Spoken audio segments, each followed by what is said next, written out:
Are you looking to create a breakthrough in your life? So I practiced Ashtanga yoga from 1998 until about 2019. And in the Ashtanga yoga tradition, we have our asana practice, we have our breath work, but we also have like mantra work, which I really enjoyed that. Now, this is not exclusive to Ashtanga yoga. If you get into any form of yoga and you get deep enough and you go into some of the other traditions of like Hinduism, you'll find that mantra work is very popular and also very powerful. Now, the way that it works, because I know some people are like, oh, but I don't worship those gods and goddesses. I get it. Like, neither do I, really. So, I do love Ganesha, don't get me wrong. Like, I've got all kinds of statues and portraits of Ganesha. But I love elephants too. And but the way that mantras work is they create a vibration which changes your frequency or your octave so that you can be aligned with the clarity or the opportunities that you're seeking, right? And so the two that I recommended students when I was working with them, if they really just felt stuck, the first one is the Ganesha mantra, and the second one is the Kali mantra. So Ganesha is the remover of obstacles, but really and truly the way Ganesha works is Ganesha will reveal the obstacle so that you can then take responsibility for it. Because sometimes in life we're like, I don't know what the problem is. Like, I want to see change, I want things to move forward, or I want whatever, but we don't know where the culprit lies. And so Ganesha helps us to reveal that piece, whether it's an emotional identification, a psychological identification. Maybe we're taking the wrong steps, maybe we're taking action, but they're not correct. So Ganesha really helps to reveal that.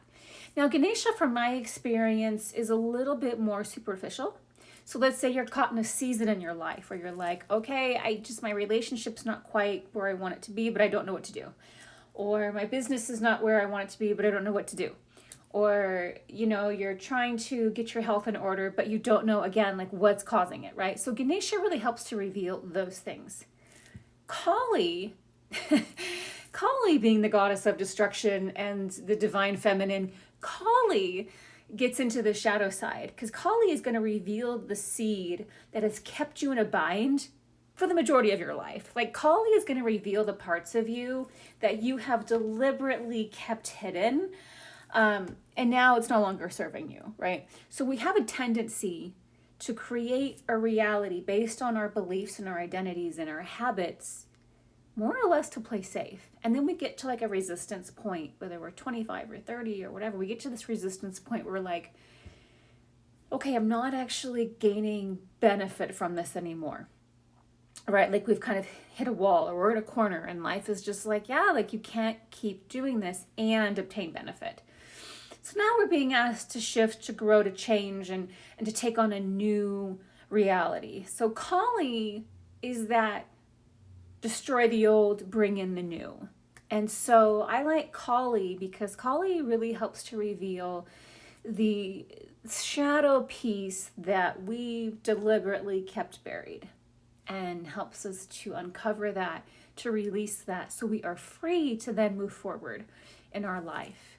Now, by tradition, if you were going to try to create this breakthrough, the commitment would be 40 days, and you would do the mantra 108 times a day. I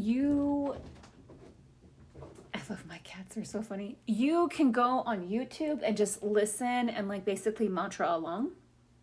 Or if you have memorized and you have a mala, then you can do it from your home in your own space. You don't have to worry about listening to something. So this is a mala. I have a bunch of these that I've had made over the years. This one has my Ganesha on it. And then this one has the Om on it. I have one that says Prem. It was a gift from an ex-boyfriend, which means love in Sanskrit. So they all are unique and different. If you are going to use a mala, just remember that you never want to use your pointer finger because that represents the ego, and we're trying to do away with ego. So you'll hold it, third finger, thumb, and then you'll just keep going. And this is how you count, is through the mala. But again, you can also just get on YouTube and be like, I want to do the Kali mantra. The one I recommend for Kali is Om Krim Kali Kaye Namaha. And then Ganesha is Om Gam Ganapataye Namaha. And so when we do these mantras, again, like I said, over and over and over again, the repetition, it changes your frequency and shifts your octave, so that way whatever is not congruent has to be pushed up to get out. And so that's essentially how it works. I'm pretty agnostic for the most part, so it's not like I'm like, oh, I totally believe in the gods and goddesses. I like what they represent, and I appreciate the energetic aspects of doing this kind of work. So if you were looking for a breakthrough, you just cannot seem to get out of your own way, I recommend you choose one. And again, if it's more superficial, Ganesha. Ganesha is more gentle. If this has felt like a problem you've had your whole life, Kali. So for more information like this, please like, share, follow.